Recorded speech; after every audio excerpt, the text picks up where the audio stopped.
My name is Miguel. I am from the Philippines, and I've been trying to learn English for 20 damn years. From grade school grammar drills to YouTube videos with cheerful thumbnails saying fluent in 30 days, to one-on-one tutoring apps that drained my wallet faster than they improved my vocabulary. And still, I couldn't speak. Not really. Not when it mattered. Every time I opened my mouth in an interview or a Zoom call or even just to ask for ketchup in a fancy restaurant, my brain would freeze. All those years of learning, and I still sounded like a broken robot. A polite, nervous, semi-bilingual robot with trust issues. So that night, I broke. I had just failed another job interview. They said, "Your technical skills are strong, but we're looking for someone more confident in English." Translation? You stuttered one sentence and said, "I can into this" instead of "I'm into this." Goodbye. I came home, slammed my backpack on the floor, turned on the fan, opened my laptop, and typed into YouTube. How to speak English fluently, for real this time. I found a video.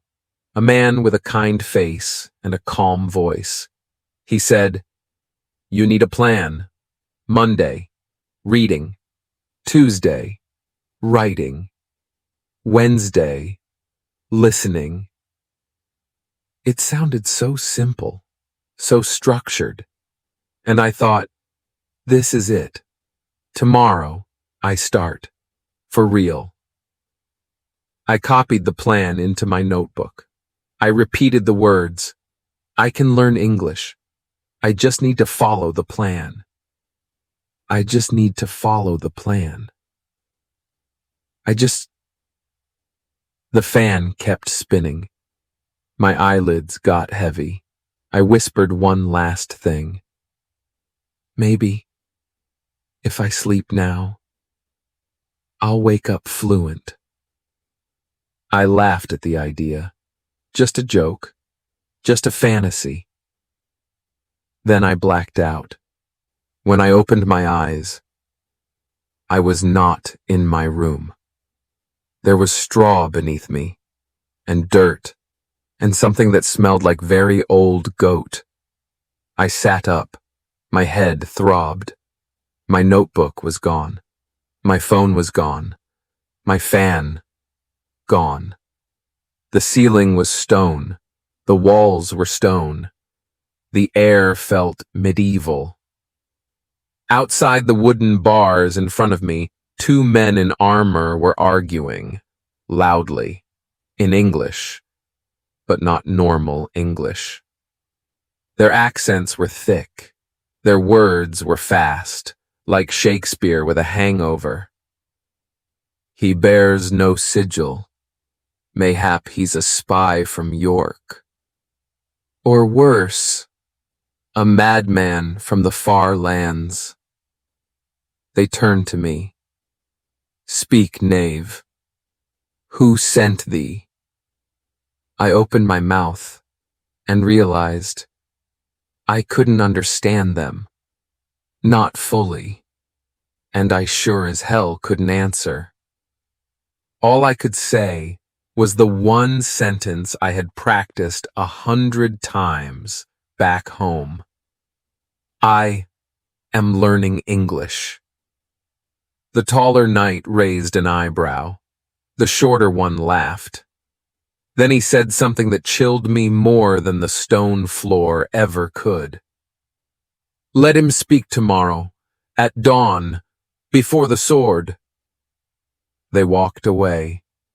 I was alone, in a prison cell, in what looked and smelled like the 15th century.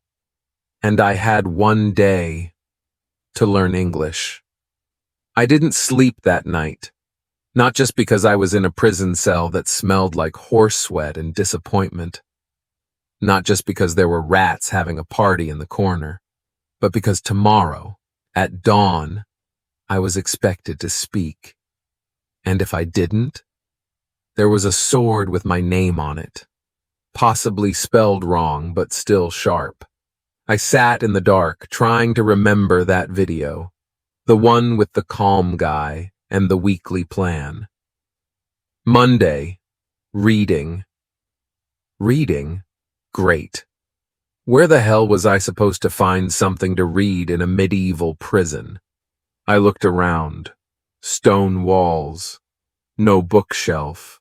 No Kindle. Just straw.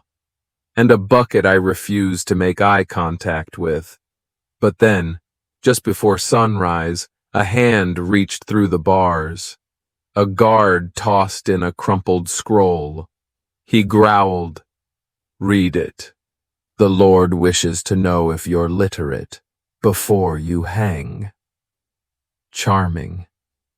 I opened the scroll. The parchment crackled like old chips.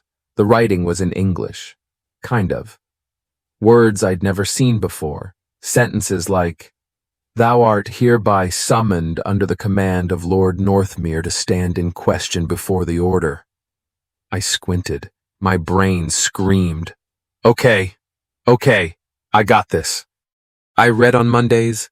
I read on Mondays. I'm just reading. I started underlining every word I didn't understand. In the air. With my finger.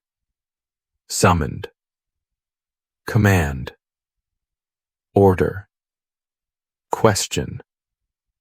Then I whispered each one out loud, slowly, repeating them. I didn't know what they all meant, but I guessed. Summoned means called. Like summoned to the principal's office. Order? Probably a group? A scary one? Context clues. That's what the calm guy said. Use the sentence to guess the word. I did. It felt like doing a reading test, with execution as the wrong answer penalty. Then I remembered the next step. Read aloud, even if no one hears. So I read the scroll, line by line. My accent was shaky, my voice weak. Thou art hereby summoned. From outside the cell, one of the guards chuckled. He speaks like a drunk bishop. But they didn't kill me. Yet. I kept going. I reread the scroll 5 times. Each time I understood a little more. Not everything, but enough. Enough to know that I wasn't being executed yet. I was being questioned, which in medieval terms could still involve swords, but at least I had a shot. Then I got bold. I picked up a piece of broken tile from the floor and started writing the words on the wall. Summoned, order, allegiance, execution.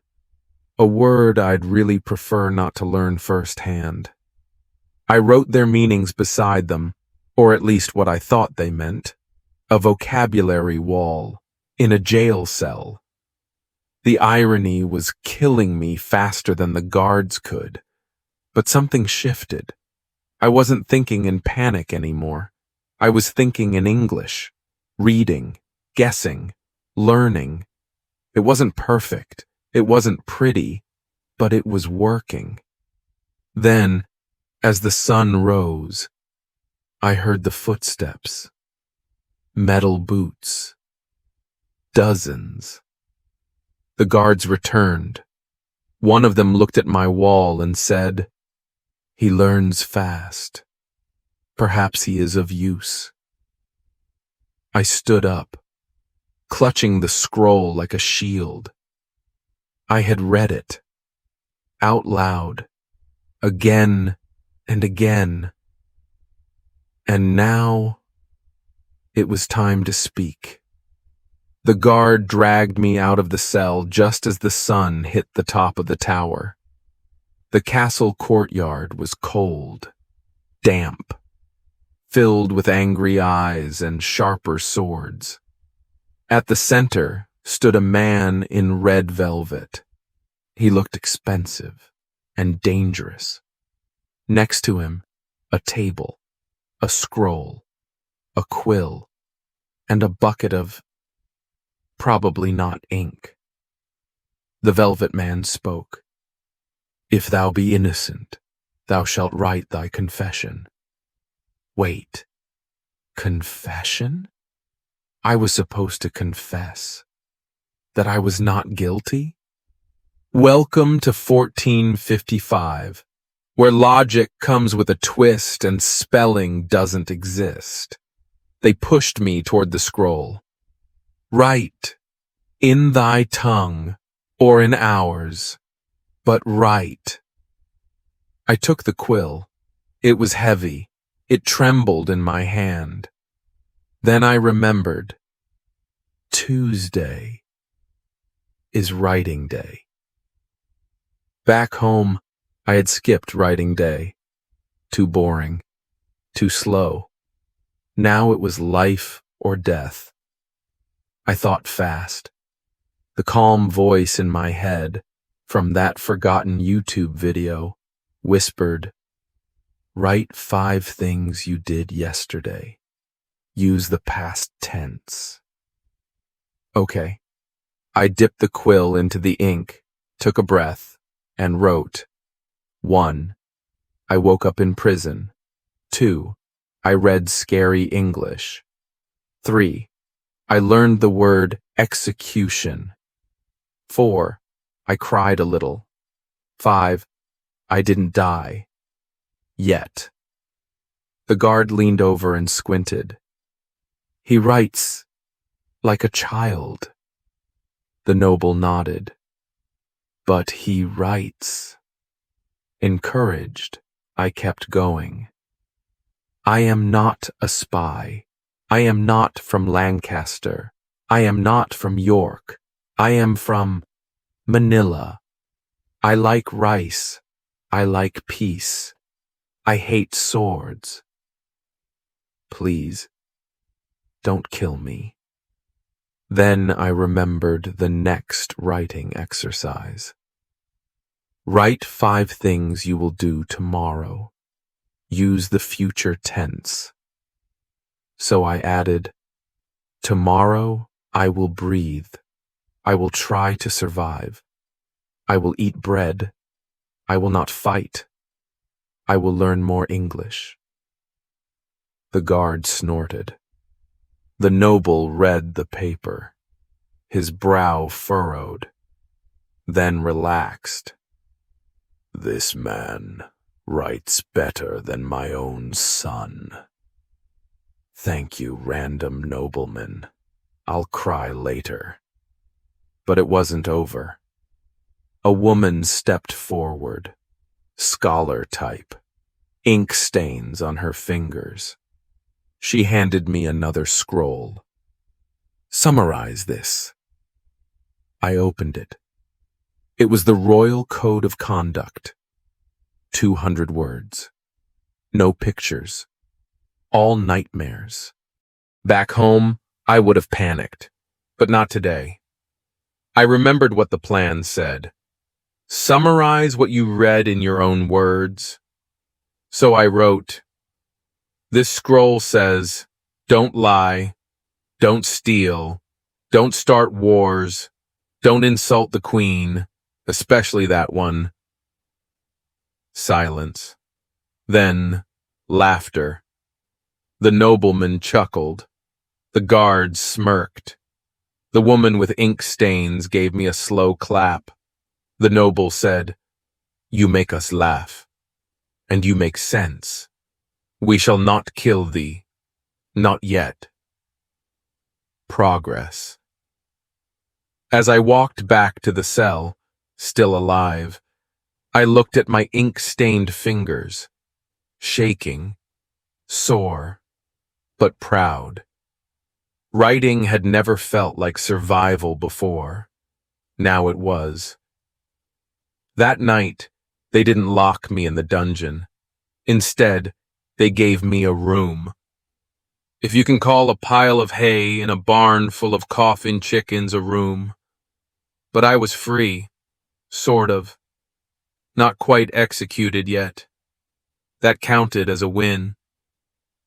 I lay on the hay, staring at the wooden beams, trying to slow my breath. Then I remembered the voice in my head again. Wednesday is listening day. Perfect. Because in the barn, behind the wall, 2 guards were whispering. Fast, rough, slurred English. I didn't ask to listen, but I couldn't not. The foreigner, the quiet one, still alive. Fool of a lord finds him amusing. We'll see how long that lasts. My blood froze. They were talking about me. Could be a York spy. Or worse, a prophet.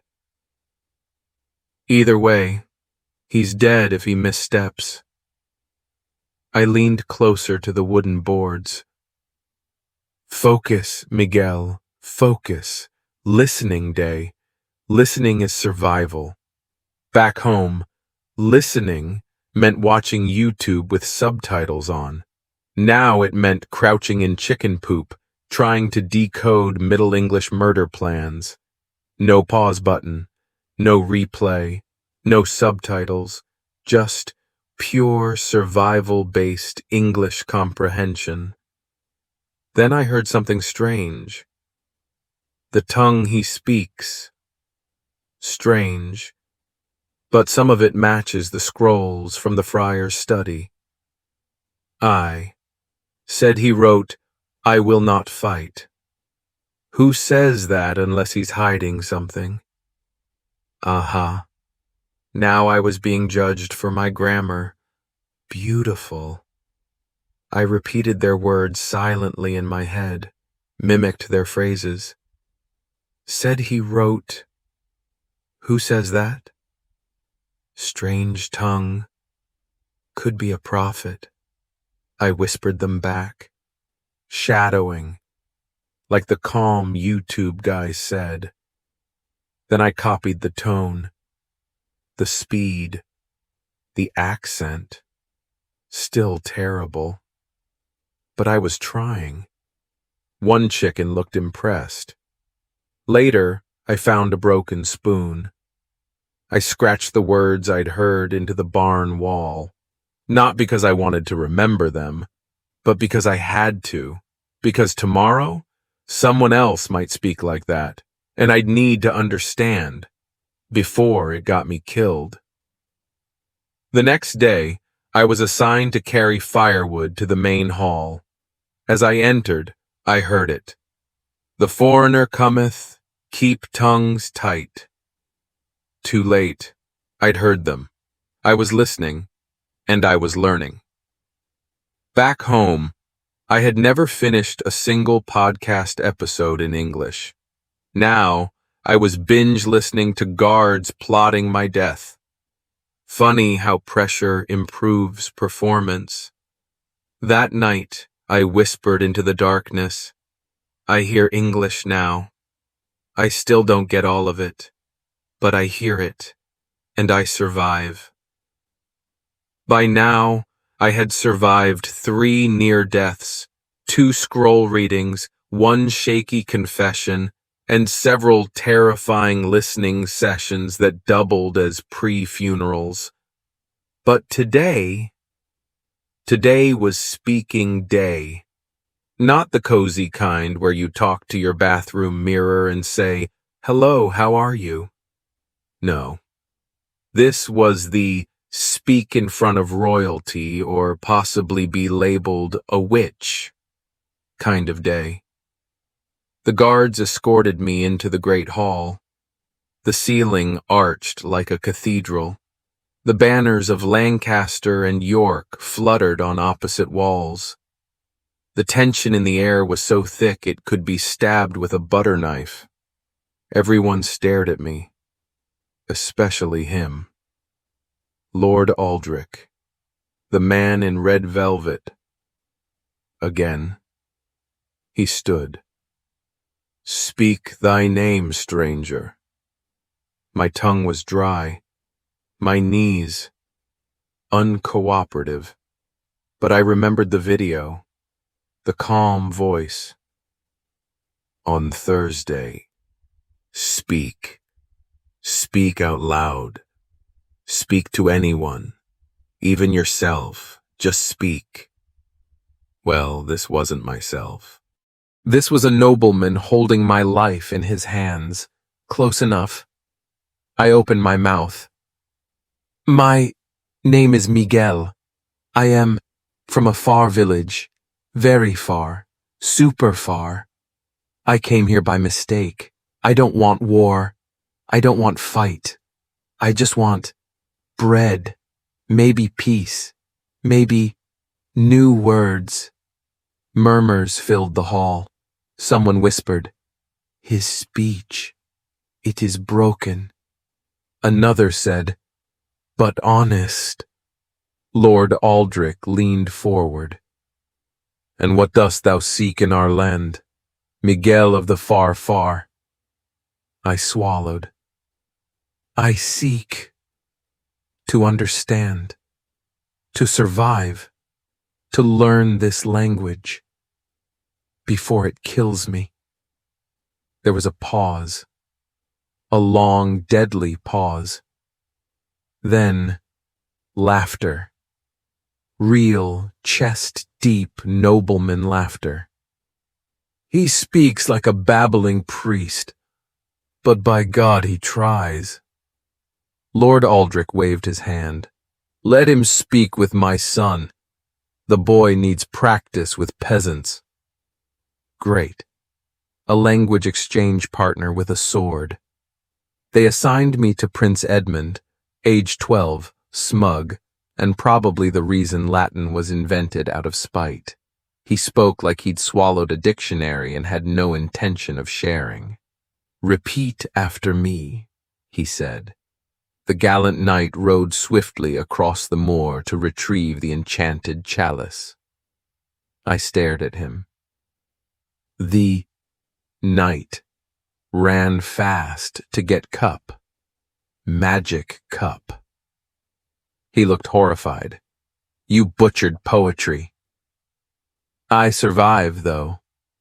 He blinked, then grinned. Again.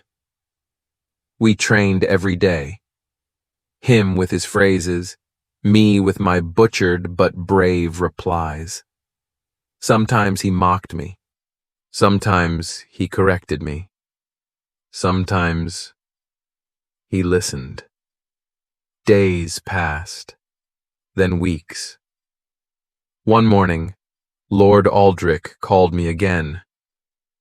"Foreign tongue," he said. "Speak now. Tell us what you've learned." I stood tall. "I can read. I can write. I can listen. I can speak. I still make mistakes, but I understand more now. And I want to keep learning, not because I must, but because, for the first time, I can." Silence, then applause, then the unthinkable. Keep him, teach him, let him speak. They say the castle is quiet at night. That's a lie. It creaks, it breathes, it whispers, and on that particular night, it screamed. I was asleep in the servant quarters when the guard burst in. "Get up, Lord Aldrich's been poisoned, and you wrote about poison once, didn't you?" Yes, I did. Back when I was writing random vocabulary words on the barn wall, just for fun. Just to learn. Now those words were evidence. I was dragged to the great hall again. This time, no velvet, no smiling prince, just fear. The court physician pointed at me. He knew the word execution before he knew hello. That's not normal. That's preparation. The crowd murmured. One noble yelled, "Spy! Sorcerer! Foreign wordsmith!" Wordsmith? Okay. That was new. Possibly flattering. Possibly fatal. They tied my hands. The judge approached. "Do you deny these claims, Miguel of the far, far?" I took a breath. My mind flashed back to every word I'd studied, every note I'd scratched into wood, into dirt, into my skin. And I spoke. I learned execution because it was written on the wall of my cell. I learned traitor because I heard the guards whisper it outside my door. I learned poison when I read the prince's book on plants, the one I was told to clean. I wrote down every word I didn't understand. I repeated them. I shadowed them. I survived them. My voice rose, because that's how I learn. That's how I stay alive. That's how I became more than afraid. I paused. The hall was still. Then I said, "You think I'm dangerous because I know your words?" "No. I am alive because I know them. And I want more." Lord Aldrich's son stepped forward. Prince Edmund. "He speaks true," the boy said. "He taught me words too, like bread and peace and Google. I don't know what that one means, but I like the way it sounds. Laughter. Light, unsure, but laughter." The judge stepped back. "Then let words be his weapon, not the sword." They untied me. I collapsed, not from pain, but from relief. And in that moment, I understood. Back in my old life, I studied English like it was a school subject. Here, in 1455, I studied it like it was air. And maybe that's what it takes. Not perfect grammar, not fancy textbooks, just need, just effort, just one more word. Now I teach others in the castle. I teach peace and please and don't stab me. My vocabulary's better than ever, and I've never been more alive. And if you're listening to this, still struggling with English, let me say this. You don't need to travel to 1455, but you do need a reason, a plan, a little fire, and maybe a few words written on a prison wall. Some days I still wake up expecting stone walls, expecting armored boots stomping toward me, expecting someone to shout, "Speak, knave!" But instead, it's quiet. It's just me. And a language I once feared, now sitting gently in my mouth. I still don't speak perfectly. Sometimes I confuse steel and still. Sometimes I forget if it's in the castle or at the castle. Sometimes I panic, but I don't stop, because now I know the words can save me. And if you're listening to this, maybe you're like I was. Tired, frustrated, drowning in grammar rules, thinking you'll never get it. Then hear this. You don't need to be perfect. You need to survive today. Then learn one more word. Then survive tomorrow. That's how it works. That's how it builds. People used to ask me, what's the best way to learn English? And I used to joke, time travel. Try not to die. It helps. But the truth? Read like it's your only way to understand. Write like your life depends on it. Listen like people are plotting around you. Speak like silence is a threat. And remember your words, because one day they might remember you. So, that's my story. Not just how I learned English, but how English saved me.